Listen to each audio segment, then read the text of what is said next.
Davis veers left, pulls up, looking for the lead, and got it. Jalen Williams, 2 seconds to an 11-109. Now SGA probing, piercing, spinning, hanging for the lead, and SGA knocks it down. The Thunder finally get the defensive stop, and SGA puts them in front. I'm Kenrich Williams. You're listening to Topic Thunder.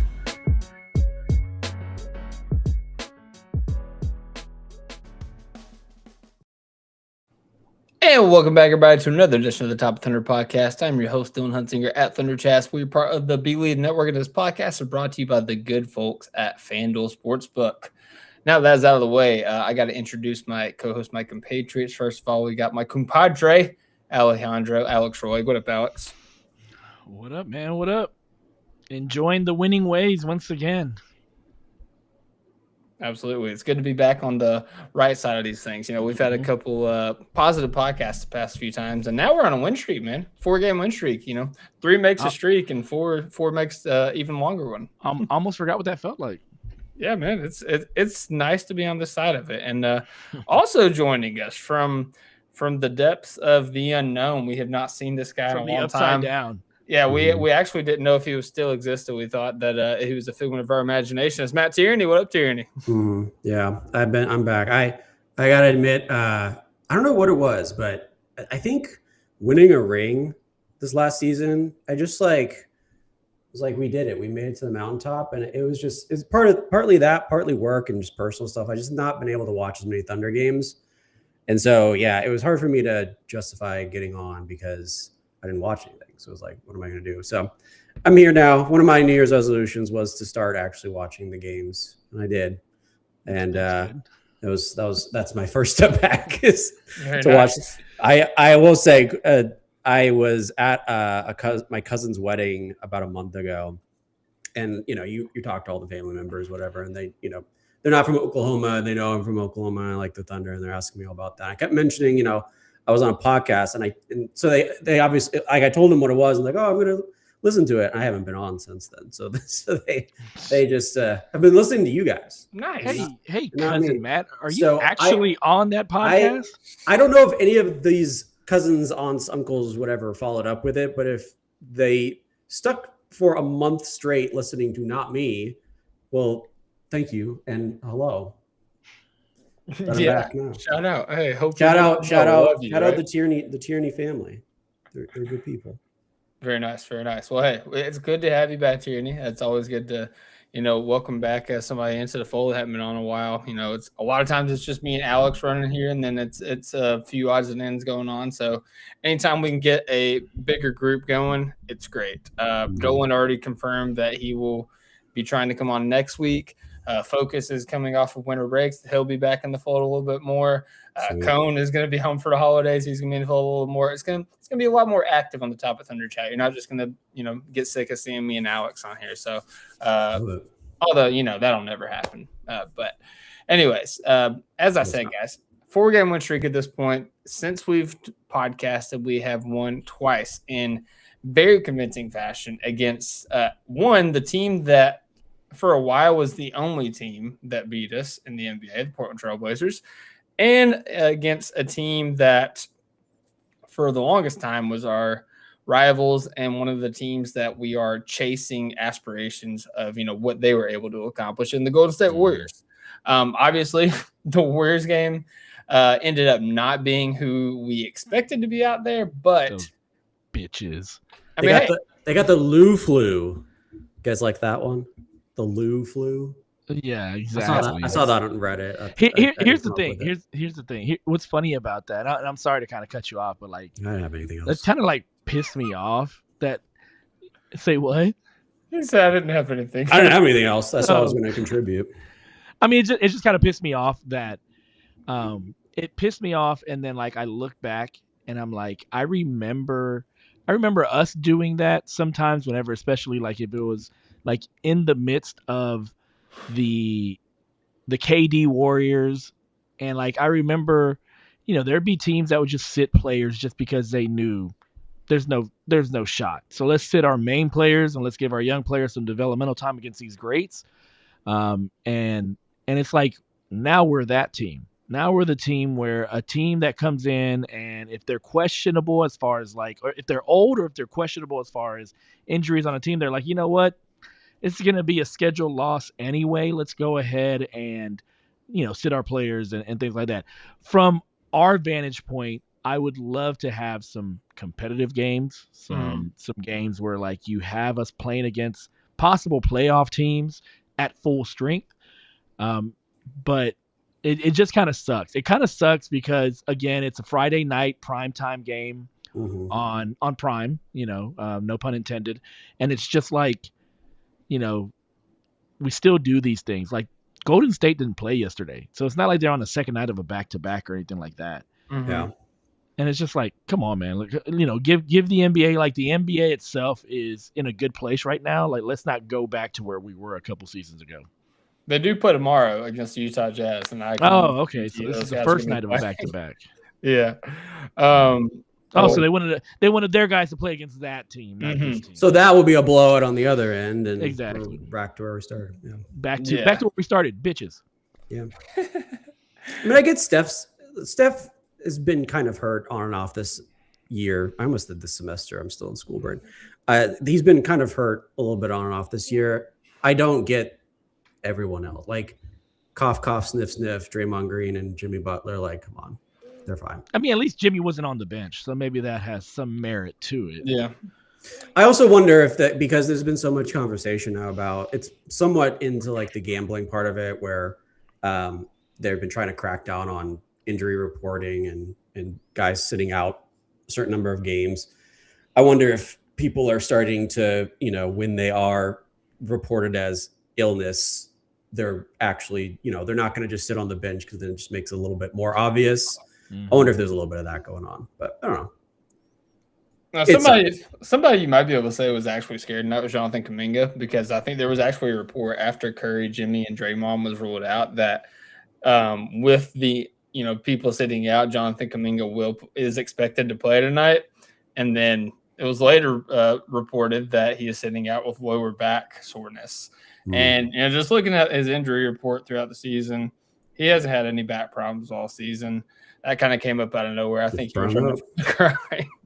Just sprung up. Trademark it, baby. Trying to keep that trade value up. He doesn't want to go up against Lou Dort. Nah, man, maybe he did have the Lou flu. So, I mean, this wasn't about the Warriors, wasn't about the Blazers. It's about the Thunder, and it's a theme, it's a trend that we've been talking about in the last podcast. It feels like we're getting back to playing our game. And I don't even necessarily think it's because of the level of competition, because it's not about, like I said, it's not about who we're going against. It's about our team. It's about going through the process, like making the right process, making the right reads, making the right adjustments in game. And I feel like we've really started to do that on both ends of the floor. I mean, we can go ahead and dive into the single large item, but I just want to, I'm going to kick it off. I'm not going to be talking about Shai for once. He's a pretty low-hanging fruit. You can talk about him easily, but I want to talk about the reigning defensive player of the month, a guy who has taken everything on the chin from the Wemby matchup, from the shortcomings that he's had from that. I saw Clemente. Aggro Chet. Yeah, I saw Clemente actually put out this analogy of, remember in Avengers in Infinity War, like Hulk had to get pieced up by Thanos before he could come back and take the Infinity Gauntlet and take the Infinity Stones to like bring everybody back. Like he had to have that moment of reckoning so he could step into something greater. And it feels like Chet stepping into something greater, man. Like he's been super aggressive getting to the rim. He's getting shots up left and right. You can kind of see on the bench, like Mark is kind of pushing Chet to like be aggressive, like drive the lane, like take your shot, like don't hesitate. And, we're seeing the dividends of that. Like he's very strong around the rim. I think, what did he finish with? Like 14 rebounds, 13 rebounds tonight. Like he was a 15, monster on the glass. Yeah. 15 in 3 quarters, by the way. Mm-hmm. And, Alex, I know that you even said the game before that whenever he was doing it against, some of these, smaller teams, like, smaller center, less known centers, whatever. I do want to say that, Donovan Klingen's not like a monster, like not a great center. He's not like an all-star or anything like that, but he is a big dude. He's a monster, and he's a guy that has been getting double-doubles like pretty regularly. And Chet, he didn't have his normal scoring output that he's had recently. Only had 12 points, albeit on 50% shooting. But again, in 3 quarters, he did have 10 rebounds and 6 blocks with Donovan Clingan on the floor. And that was one of the performances that kind of like stood out to me, of like something's clicked in Chet's head. We're kind of getting back to the best version of Chet on both sides of the floor. A guy that is aggressive on offense, driving the lane, confident in the shot, no hesitation. We're seeing him make some really good passes. We're seeing him make some really good reads. He's running in transition. He's being aggressive and strong on the glass. And defensively, he has it started out slow early on, because he was playing more of the 4 with Ihart out there on the floor. Now that he's at the 5, it really feels like, as we've seen in the past, he's in his comfort zone, especially defensively. Like, that's what has made him the defensive player of the month this year, or this month, is because he's the rim deterrent that we've known him love for the past couple seasons. He is a real force down there whenever guys are trying to get into the rim, trying to get into the lane. He's sending their shots back. He had 6 blocks against the Blazers, and he had 4 blocks tonight against the Warriors. So Chet Holmgren, I cannot say enough good things about him. Stupid Brent Barry on the broadcast, I don't know if you guys saw this. He was talking about how I don't think Chet deserves to be an all-star this year because of his numbers offensively. I saw that. He said, yeah, maybe next year. Bro, he's averaging 19 and 9 on like 57% shooting and like right at 39-40% from the 3-point line, while being the favorite for defensive player of the year right now on all the sports books. That's an all-star, man. And like, if nothing else, like, the Thunder are the best team in the West, and they deserve 2 all-stars. And I'm sorry, even if Dub was healthy, had played enough games, or ends up playing enough games for that point, Chet's been the second best player for the Thunder, and it's not even close. So Chet is an all-star. He's been playing awesome, and I just hope he continues this when Ihart comes back, as Dub starts to step back in his offensive role, and for the love of God, the next time we play the Spurs, I want to see this. Gosh, please. I was actually this. I mostly imposing this question to you guys. How is there any correlation to Chet's? Because there was a brief period, kind of around the losing, when we started losing a few games, Chet's offensive production kind of fell off. Is there any correlation between him kind of getting back to where he was looking like at the very beginning of the season offensively, and Ihart not being on the floor as much with his injury? Is there anything to that, or am I taking cuckoo pills? I think I think there's almost like a direct correlation to that, in that whenever Ihart is out, Chet is forced to have to play the 5. And you have so then the offense in and of itself kind of turns into a more modern offense, because you have one big who's able to space the floor, and then you have like 4 shooters around there with 2 guys that are offensive engines that can drive in at any time in SGA and in Dub. And so that opens up the offense. Yeah, well, I mean, he's off the bench. I'm not talking about more starters, but so that opens up the offense in and of itself. And then just a lot more of the responsibility falls on Chet. And so you have to have a Chet that is more aggressive, that is more focused on that end of the floor. And also a Chet that's more focused on the defensive end of the floor, because no longer is he out here playing free safety, playing long arm free safety. He's out here, defending the paint. He's out here getting, block shots. And so I think it does play towards his strength when he's able to play the 5. Now, with that said, the beauty about having Ihart in there is that Chet still, like, we haven't seen this yet, but Chet still gets tired relatively quickly as far as like consecutive games played. So he'll play, 5 or 6 games, he'll look great, and then all of a sudden, like, you will have a back-to-back, or we'll have a game where like maybe his back tightens up and he doesn't look good for another 2 to 3 games after that. And so that's where the like having Ihart out there to help protect him from that wear and tear is good. But at this point in the season, Ihart's not out there. He's probably not going to be out there for I would probably give him a good month if it was the same, if it's the same calf that he strained. I think you're going to see Chet kind of build up his all-star resume and kind of go from there. Yeah, I wonder if that's the mindset. If it's Hartenstein is there as like almost like a physical buffer, then I kind of like iHeart off the bench, but I know that's not the common. Like most people say, he's in the starting five. I'd be curious about when he comes back, it's the normal rotation, but come playoff time, I'd love to see a little bit more iHeart off the bench pretty quick, and having Chet little start at the beginning of the game, running the offense at the 5, and because I just feel like he's a little bit more comfortable on both ends, really, space wise. That seemed apparent the last few games. Yeah, he's definitely more comfortable with that because that's the position he's played his whole life. Like when we play him at the 4, we're asking him to step out of his comfort zone and try to learn something different. And like if he's able to do that, and we've seen like flashes of it, like he's a much more dangerous player because you have so much more flexibility with what you can do with your lineups. But as we've seen, like before iHeart and even after iHeart, like anytime Chet is at the 5, that's when he's at his best. And ironically, you talk about like playing free safety on defense when iHeart's out there. Chet gets more blocks whenever he's like the pure 5, like whenever he's not roaming for shot blocks. It's just whenever he's trying to be a rim deterrent, that is when he is at his best defensively. So, I'm a huge proponent for Chet at the 5. And like I still, despite the early returns of like, the double big lineup this season, I'm still like a staunch Chet at the 5 like supporter.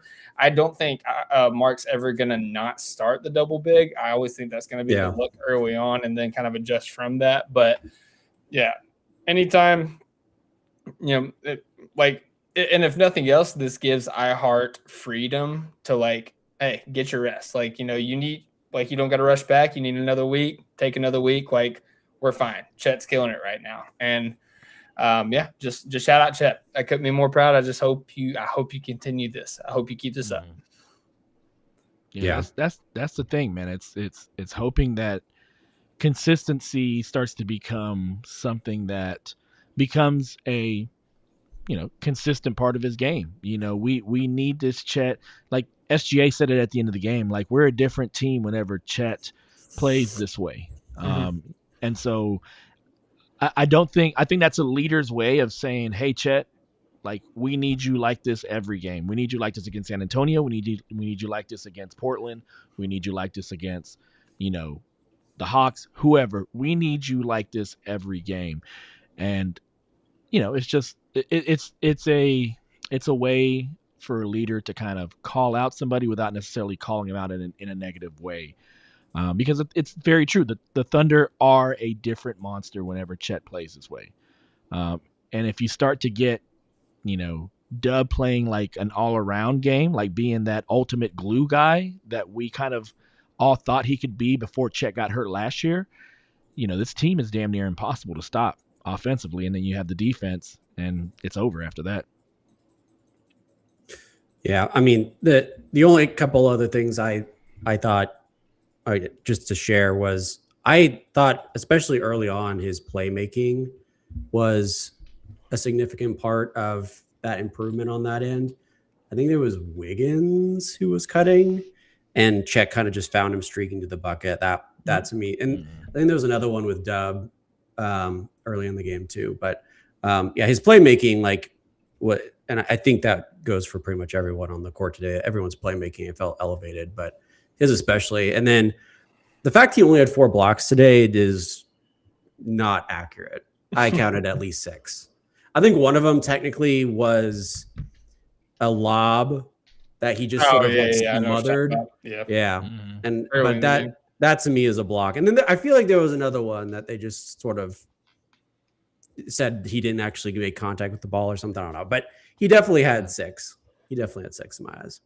And it's like over the last 4 games, he's had between 16 and 17 blocks. That's just crazy. I think it was 16 over the last 3 games is what they said. Well, yeah, over the last, something like that, because he had 6 or 7. He had 6 last game, but I don't remember the one before. Yeah, something crazy. But yeah, this is so. Thank you. Um, so it's like you have somebody heating up. You usually have players in the NBA heating up offensively. Like, oh my God, he's going on a hot streak. Over the last couple games. It's like I told you with this team, like they have a way to kind of put on a defensive run in games, and then you have situations where like, you have Chet going on a defensive run over a couple games where he's just blocking everything. And then on the perimeter end of things, you have Kaysen that goes on like these runs where he has like 3 or 4 or 5 steals literally for like 3 or 4 or 5 games consecutively. And so it's a blessing to have this, and it's a reason why we have the number 1 defense in the NBA and probably historically in the NBA as far as defensively. Yeah. Also, hope Casey gets well soon. He went to the locker room at halftime and did not come back out. So like a right knee contusion or something like that. Contusion, yeah. Which I feel like he's kind of been like nursing something like the past little bit. He hasn't had like the same pop and whatnot. So yeah, hopefully Casey's all right. Alex, what is your single large item for these past couple games? I mean, I'll take the low hanging fruit. Please take it. Please. I didn't want to take it. I want someone else to take it. I mean, Shai, like, listen, I hate the Jokic injury because I hate like having that narrative where like, oh, SGA just won it because so-and-so got injured or so-and-so didn't get a chance to play 65 games and blah, blah, blah. Listen, we can only play with the rules that are established by the league. And basically with Jokic being out for possibly a month, you're looking at probably like 15, 16 games in that time span. And if he misses all of those, it's pretty much over for the MVP race, as long as Shai does not get injured himself. And it's just like knock on wood, knock on wood. Knock on wood, yeah, knock on every piece of wood that you got. But yeah, man, like just like the consistency and just like the shot making, like, you had Chris Mullin on there on the prime telecast just talking about this guy is a superstar. This guy is 50, 40, 90 is, as long as he can get his free throws up. Like NBA veterans, NBA like retired legends look at this guy and are like, this guy is, is him. This guy is the next guy up. At the way he can score, on 3 levels. It just never ceases to amaze. And like just like the consistency that he does it with.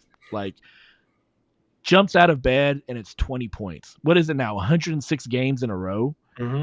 Like when you hear something like that and you remember the greats of the game, like Jordan, like Kobe, that can score at will. And it's just like, this guy has done something that only Wilt, who's probably the greatest scorer in the game because of the fact that he was so physically gifted at that time. And the thing is, Shai can still catch him this season. We're looking at, is it 131 games, I think is the record? Yeah, I think so. And he's at 106. Like, so you're literally looking like sometime in March, as long as he doesn't miss too many games, he could have the record. And it's just amazing to see in real time. And it's something that I don't think people are appreciating because they are listening to the narrative of, oh, foul baiter, oh, free throw merchant. You're not enjoying what you are seeing. You're not appreciating what you're seeing, because this is something that there aren't a lot of NBA players that do this in the history of the game. And there definitely aren't a lot of NBA players now doing this consistently over and over and over. Yeah, you have your Lukas. Yeah, you have your Jokic's, which put up crazy numbers on a nightly basis. You have Giannis. You have Ant Edwards. The league is in a beautiful place. But the guy that does it most consistently, I think, as far as scoring the basketball, is SGA. Now, Jokic does other things, and he's very consistent on that end. And he's a great player, and he's 1A to Shai's 1B or whatever, however you want to look at it. But scoring-wise, efficiency-wise, SGA is that guy. And him doing it over and over and over for these past 3 years, 4 years has been a beautiful thing to watch. And I don't get tired of it. Like, you don't look at it and just go, oh, man, I wish this guy. No, I don't get tired of this, man. Just keep doing what you're doing. Like, you're one of the greats currently right now. Yeah, I mean, I understand the Jokic argument. Like, if he ends up playing like 64 games and he just has like the season of a lifetime, and we're like, sorry, you can't have the MVP because of this rule. That's that sucks. But at the same time, that's like that if you spin that as an argument that Shai is not deserving of an MVP this year, that those aren't like the same thing. Those are two separate arguments you're making. And this is a dead horse now that we're beating, but if you're still in that, internet mindset of just like posting very selective clips of foul baiting and using that to not watch him, you're just missing out on like really, really awesome basketball. And even like, Shai today, like he wasn't, I mean, by Shai standards, he started off rough. He wasn't that efficient. He had like a weird turnover at half court. That Will Richards, I think was his name, was like actually doing pretty decently guarding him. But then, he just like warmed down, and he also got like red hot from three. I think he made 2 of 3 in the second half, but he was lights out. And I mean, again, going back to the playmaking, probably part of the reason that things sort of unlocked for him in that first quarter, once he was shook off the rust, was he was diming up people left and right. I posted one of them. There was a one where he was like under the basket and like threw it to Dort on the left wing for a 3. And I was like, I don't know how he made that pass. It was just insane play. Like, it was like the hands were all over the he got it through like 2 defenders' hands right into the pocket of Ludor. It was just like how actually do that. But yeah, he had 7 assists tonight. Like he was dishing it everywhere. And part of that was just because we had some, really good 3-point shooting tonight. But he's awesome to watch. It's just like every mid-range is automatic. It's just such a blessing to like, there's just no doubt. When he gets that shot he wants, it's going to go in. And it's just, you can never take that for granted. And no, I was just going to say, like, he's been absolutely nuts. He was another guy who, specifically the past couple of games against the Spurs, he kind of struggled again to his standards. And as he always is, he's the one that takes accountability. He's like, he's not saying like, my teammates have to look in the mirror, my coach has to look in the mirror. He's saying we have to look in the mirror. We have to address what needs to address. We need to like really make self-evaluations. We have to be self-aware about what needs to change here. And like, to his credit, man, he's gone absolutely nuts in these last 4 games. I think so. He had 27 and 5 against Philly, but after that, 39 points, 30 points. Both of these 30-point games against the Blazers and the Warriors came in 3 quarters, 6 assists, 7 assists in each one of them. And then the 3-point shooting, man, like it's become ridiculous. I was trying to find clips of the threes that he took tonight. Like both of the ones in the second half that Tierney is talking about were step-back threes, defender draped all over them, and like it hit nothing but the bottom of the net. It hit nothing but nylon. Like he's in a flow state right now as a shooter, like jump shooter, like whether it's off step back, whether it's pull-ups. He hit a pull-up 3 early on, mid-range. I think his first bucket was actually a pull-up midi, and it was so funny. Like it took me back to Russell Westbrook's cotton shot where he'd go 100 miles an hour and then just rise up like and like his jump shot, like he would rise up like 10, like felt like 10 feet in the air and then release it at the apex of his shot. And Shai, he's not going 100 miles an hour, but he kicked it into gear, and as soon as he kicked it into gear, got the defense on his heels. It's like it wasn't even an abrupt stop, but like it's like time stopped moving, and like he just had like 10 feet of space and just like calmly knocked it down. Like it's true, especially what we're watching. And like, you can pick apart anybody's game in the NBA at this point if you really want to, but like that just diminishes from your experience. Like, and you should enjoy, if you enjoy basketball, you should enjoy Shai. Like Shai's game is a hooper's game. So if you're a hooper, you'll F with Shai. Go ahead. Just one last stat I forgot to mention when I was talking about him. I think Hoop Focus tweeted it, but Shai now has 11 games where he's scored 30 points in under 30 minutes. Focus. And he's the leader by far, and we've barely cracked January. It's just an unbelievable stat. I just want to kind of finish off this SGA talk with just saying that, again, if you're just focusing in on the social media driven narratives of him being a flopper, him being a foul baiter, a foul merchant, you are missing one of the best basketball players in live action right now, because 2025 was the year of SGA. He was an all-star, best record in the league, first team All-NBA, league MVP, Western Conference Finals MVP, NBA champ, NBA Finals MVP, 2K cover model, or whatever you call it, player. One of the guys on Netflix's Starting Five. And then finally today, he was named Sports Illustrated Sportsman of the Year, which encompasses all sports.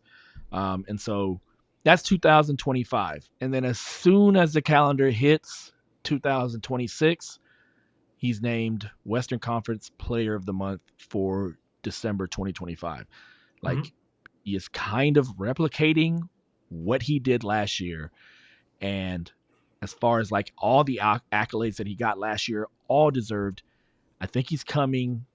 He has a silent killer vibe to him that people don't recognize and they don't see it. And it's just like, he's just coming for more and he wants more. And so again, if you're not enjoying this, if you're not watching this with eyes wide open, like, you're missing out on one of the greats of the game that will be talked about for years and for decades and decades and decades after this. Yeah, I just want to share this. So Amazon Prime, they had the broadcast tonight, and they put this graphic up after a TV timeout. And shout out to Oh No He Didn't on Twitter, great follow. He posts all these screen grabs and videos from games. This is, for comparison, this is Shai's last two seasons. So, current season and then the one he won MVP last year. And this is Curry's MVP seasons 2014 to 15 and 2015 to 16. One of those being a unanimous MVP season. And just look at the correlations, man. Like, these are two completely different players, but the numbers are lining up like kind of scarily. And if you talk about Steph Curry, like, even his biggest haters they respect him. Like, they love his brand of basketball. And on the flip side, you look at Shai, he's one of the most hated players in basketball, but he's doing numbers wise, he's putting up the same production as unanimous MVPs. And like, I'll go ahead and say it. Like, if Jokic is unable to, which it sounds like he might even be back sooner than they're talking about, but like, if he is unable to like make it like, to be eligible for award races, it's not impossible Shai could be a unanimous MVP, especially if the Thunder win, like, if they get to 70 games or something like that, and Shai is doing this, leading the league in scoring, because like, he's very close to Luka right now, and that's with him playing like 3/4 the majority of the way. And as we said, like, our schedule gets harder as the season goes on, so I think more competitive games are coming, and I think that's going to help bump Shai's averages as well. So, and just to kind of put a pin on this, I know you guys weren't on the pod that we did with Nerd Sesh, but we talk about how Shai is like one of the best players that we're watching live now. And we can say that we feel like Shai can and probably will be an all-time great player. And like, we're Thunder fans, so that's something that sometimes people let go through one ear and out the other. Like, they're being homers, that's a homer take, whatever. Carson Braber, Logan Camden, Nerd Sesh. I asked them this question because these are things that can actually happen. If Shai's to continue on the trajectory, kind of repeat what he did last year, where he won MVP, won the finals, won finals MVP again. Things that are extremely possible, and you could even say possibly likely for one or two of those. If he was able to repeat that, where would he rank all time? And these guys who are basketball historians, like, I kid you not, if you have not listened to Nerd Sesh, these guys are the most encyclopedic knowledge of basketball that like I've ever seen. Like, some of the things that they're clocking and pulling out of their heads from like the 60s, the 70s, 80s, whatever. Like, these guys know ball in the truest form. They said Shai would be a top 20 player all time. Like, if his career ended next year, if he is able to repeat what he did last season, get an MVP, win the title, and then Finals MVP. And his career ended. He's a top 20 player all time. And like these are not Thunder fans. They like watching the Thunder because they like good basketball. They like watching Shai because they like hoopers. These are not Thunder fans, and they are saying that. So, like, if that doesn't put it in perspective for you, I don't know what will. You're watching greatness. You don't understand what you're watching, but I'll tell you what you're watching. You're watching greatness. Just enjoy it. Amen. Yeah. All right. Tierney, do you have a single large item for the past couple games? Well, seeing as my New Year's resolution was to start watching games, I did not actually catch the New Year's Eve one. So I have 3 from tonight that I will share now in order from most to least basketball relevant. Number 1, the defensive scheming tonight for OKC. I think one of the big reasons Chet was so dominant tonight was because it was very obvious what the game plan was, which was to these guys, even without, their 3 top producers, these guys are very prone to find open threes. We're going to run them off the 3-point line, and Chet's just going to swallow them up. And they did that perfectly to a T. And I think, just shout out Mark Dagnall for that little game plan, because it worked. It was very obvious what they're doing. And granted, again, the Warriors have no size at all without Draymond or Kuminga or Butler. So I mean, it was pretty easy to be on the glass pretty much all night and do the rim protection. So very well executed scheme, even if it was a depleted roster. And then number 2, which was going to be my original one, but I just wanted to add a couple of others. The stats on this don't necessarily show a dominating performance, but I thought J-Dub played like incredibly well, especially in the first half. He was everywhere. Mm-hmm. He was on the glass. He was playmaking. He had like a lot. There were 2. I can't remember the second one, but I remember 2 distinct plays where one was just like a lob to Chet over everybody else. We just grabbed it and put it in for a layup. It was just like a perfect touch on a pass. And then the other one wasn't it was, I think in the second half, where he was running full steam and kind of did a scoop under for a layup. And being, as it's been a little bit since I've seen J-Dub play for a full game, the last time I did, I felt like it was pretty much right after his injury, when he returned from his injury, that is. And I just like, it's incredible how much these like 2-3 weeks have been in terms of his touch on the ball on the glass and like finishing at the rim. He just felt like he could not do anything. And now seeing him tonight, like he just felt so in control. He felt like he was seeing the floor everywhere. Like every decision he made felt like a very well executed, well thought out one. And I just think like, you look at the stats and like he's far down the list, but I just felt like he played much better than the box score says. And, even because of Chet and Shai just kind of taking up all of the spotlight, I think it's going to go undervalued. But I think Dub's at least first half performance is part of the reason why they're able to sustain and then grow that lead in the second half. And then I have one more. Pat Spencer versus the Thunder bench was awesome. And I think the spark that turned that game around in the first quarter, because they were reeling a little bit. And we just got them. We got them a little flustered. And then it was off to the races from there. So those are my 3 single large items in most to least relevant basketball news.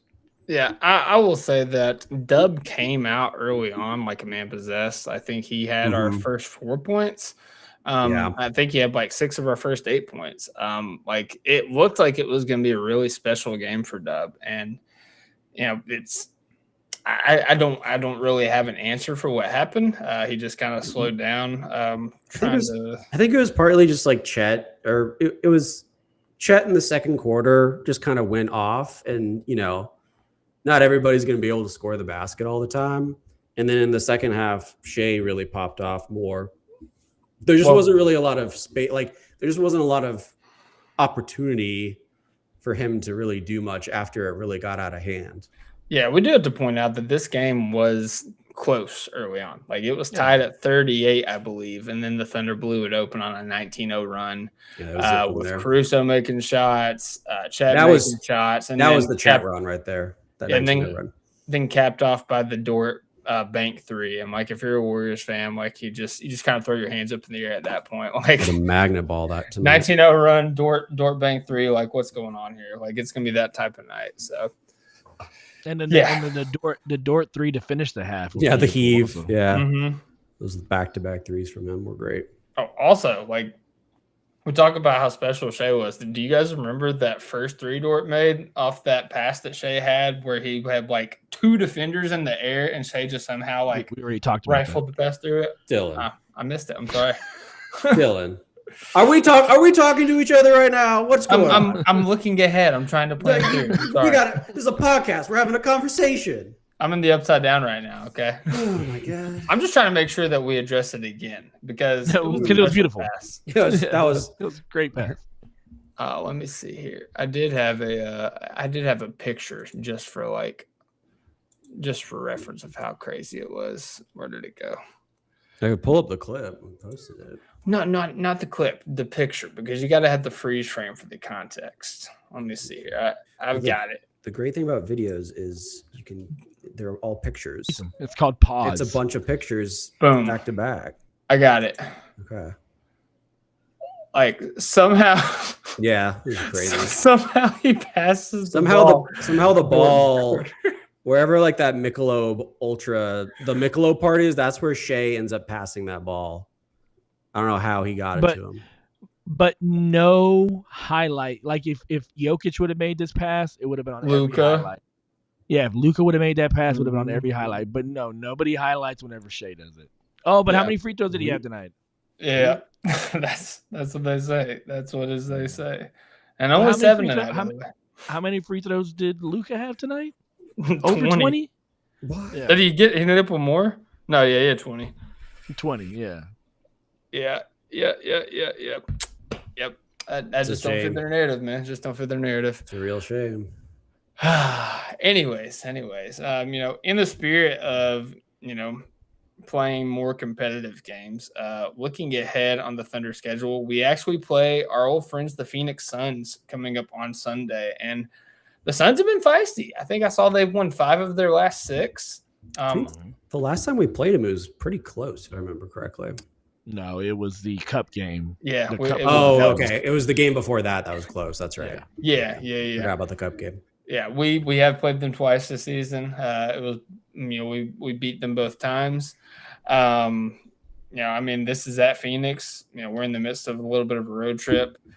This is a team that, this will be a test for the Thunder. Like, in a road environment, assuming that everybody's healthy and everybody plays. Like, I think I saw matchup stats against Shai, the NBA University posted, or I think it's Basketball University. I'm sorry. They posted matchup stats for defenders against Shai, and Dylan Brooks was actually points wise, one of the best defenders on Shai, just in terms of what he allows. So, that's always a tough matchup. Obviously the Canadian battle, the bloodline battle there, that's always a prevalent part whenever they match up. And then, Booker has been playing great this season, playing every bit of an all-star. And then Colin Gillespie, hey, he's hoping that Casey Wallace doesn't play, because that first play of the cup game, Casey Wallace just ended his life real quick. Everybody's favorite white boy got taken to town right off the tip-off. So that'll be a really fun game, really fun test. And it's the first night of a back-to-back when we go all the way back to OKC and we play the Hornets, which – again, you talk about a team better than the record, I think. They're 11-23, and they got talent, man. I don't think we played them fully healthy.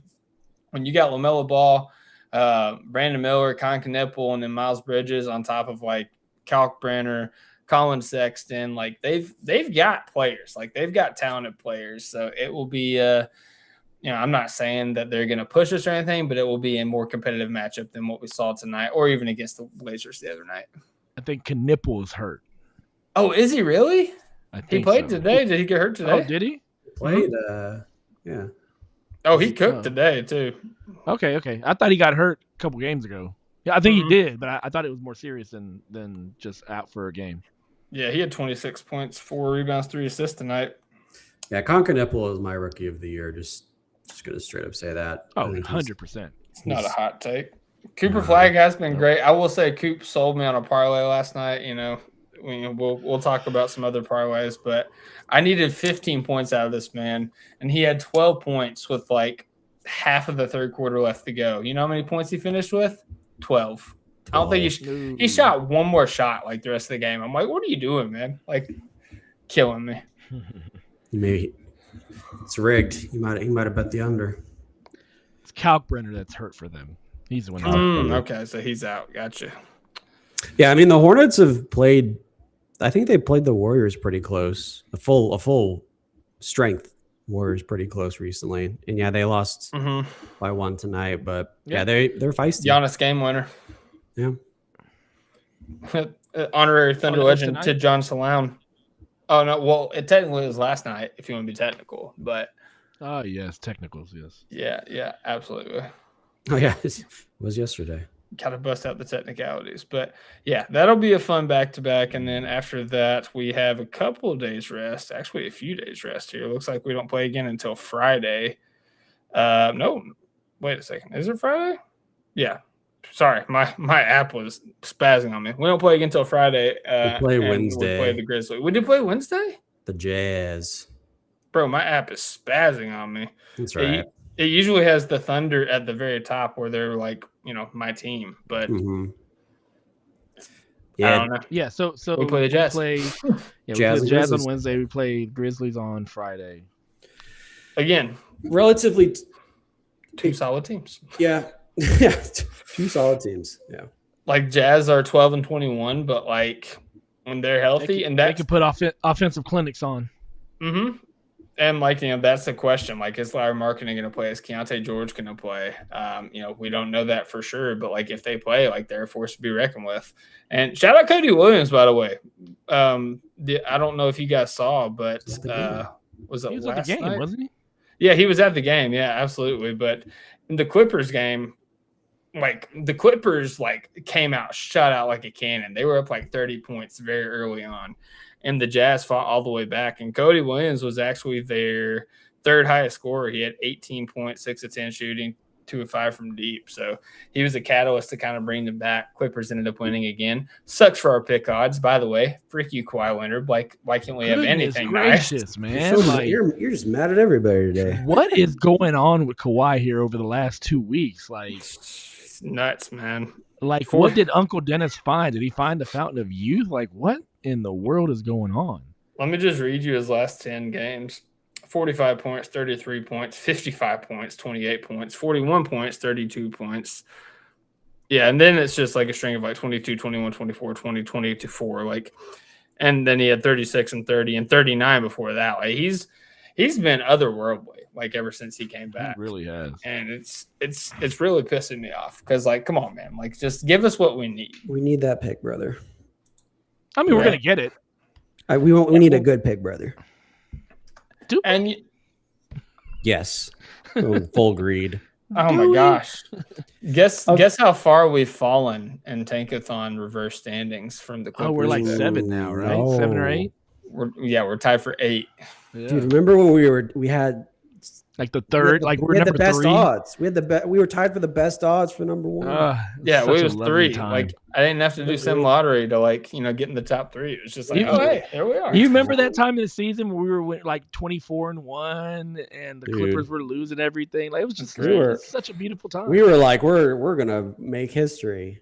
Hey, we could still, but yeah, we got back on track now. We're on track. The Clippers will get back on track. I think Raybar posted only the 90s Bulls, 2010s Warriors, and us have gone 30-5 or better in back-to-back seasons. Wow. Greatness. That's great. Yep. Greatness. I do love that. All right. Real quick before we get out of here, just got to say, we're sponsored by FanDuel. Gotta get my bad beat. I was victorious the last time we podcasted. Won a double parlay. That was nice. Tonight, I made the mistake of I saw a no sweat token. I got excited. I got greedy. I made my parlay early on today. And then after I made that parlay, Steph Curry, Jimmy Butler, Draymond Green, and then eventually Jonathan Kuminga was ruled out. So it had all the makings of the blowout. And where it was a no sweat, I didn't go conservative. Like I kind of went a little bit all out. So missed my parlay on that. I will say I took a halftime parlay that I felt pretty good about that missed by one leg, and I didn't realize that till I just pulled it up, and it was Jalen Williams. I needed 3 more points from Jalen Williams to turn a nice little halftime parlay, 350 into like $100. That would have been really cool. But hey, pro tip: wait until the injury reports come out to make your parlays, because you will get burnt. It will happen. Either the game will not go the way you want it to, or somebody that you picked isn't playing and it'll void and it'll take down your winnings to basically like why are we even here? So and you can do all that and more on your FanDuel Sportsbook. Go to FanDuel, make you a parlay for Sunday. Guys, let's make predictions. Do you think the Thunder let's look at the back-to-back. Suns, Hornets. What's our win loss? I think 2-0. I'll throw in a small parlay on FanDuel. I took it today. I've been taking it most games. Thunder to win and under team points. It's not the best odds. You're not going to win $1 million, but you just sprinkle a little bit on it, and you very easy get your money back. I got $14 off a $15 bet. Watch out. Here I go. Double up, man. Like, hey, that's a very popular betting format, like in the sports betting industry, is ladder bets. And it's just that, like, you start with a number and you double up. You just continue to try to double up. I think it's like plus 110 odds or something like that to double your money. And I wouldn't have the ball. So like, if I turned $5 and I doubled it all the way up to like $200, I'm not wagering $200 to make $400. I'm just telling you, it's not happening. But if you have the balls, go ahead. Yeah, just sprinkle a little Thunder money line and opposing team points under, which I think is a good bet for the Suns. And I'll just go ahead and say, like, Shai 25. Like, you don't have to go 30 if you want to. Like, sometimes the blowouts happen. 25 is pretty safe even in 3 quarters. And if iHeart's out, 8 rebounds is pretty safe too for Chet. Yeah, for sure. Yeah, 2-0. I'm gonna say 2-0. Yeah, 2-0 here. I don't have any gambling philosophies to tell you guys, but 2-0 right here. I think the closer game is Phoenix, but I think 2-0. I think it's 2-0, and both of them are belt, and then we start seeing people talk about the Thunder again, like they used to, because it's like, we think the Thunder got it figured out. No, I think we'll have to wait till January 13th for that to happen. Like, we have to show and prove on January 13th. I'm with it. I love being the underdog. Like, I love being the hunted. I love being the underdog. But we were the underdog for longer than we have been the hunted. So, that's where we're comfortable at. Doubt us. We love it. We love it when you count us out. We love it when you count us out. Mark your calendars, 10 more days. So there you go, guys. Until then, go ahead, like the video, subscribe to the channel, hit the notification bell so you don't miss out when we go live. Anywhere you listen to your podcast, leave us a 5-star rating, positive review. We definitely appreciate that. Hope everybody had before we go. Yeah. No, I just think so. There was somebody Serbian related that put out a tweet a couple days ago saying that Topic had basically beat cancer and is on his way to, on his way to recovery and to getting back in the game. So I don't know how true it is. I don't know, how relevant of a source it is, but it is Serbian. So yeah, there we go. Shout out my boy. Shout out the homie. He's got a ring. But yeah, man, hopefully it's good news. And honestly, the Thunder could use another ball handler from time to time. And so, hopefully he gets back out there on the court, and we have plenty of season left. And so hopefully he's able to, to put some run in and see what we got with the with Topic. Hopefully finally get to see him out there on the court. Yes, sir. Absolutely. It'll be nice to see him. We got some glimpses in the summer league. And it'll be preseason interesting. game? Yeah, it'll be interesting to see what they do with him in terms of there has to be like a reacclimation period because he had to sit out and condition a little bit, and there's a difference between conditioning and NBA conditioning. So we'll have to see how they acclimate him. But yeah, glad if it's true, glad he's on the up and up, and hope he continues to stay on the up and up. Shout out Topic on that front. So thank you, Alex. That was awesome. It's 2:00 in the morning here, so I completely forgot about that. But yeah, until then, hope everybody has a great night. God bless, hoop when you can. And as always, thunder up. Thunder up.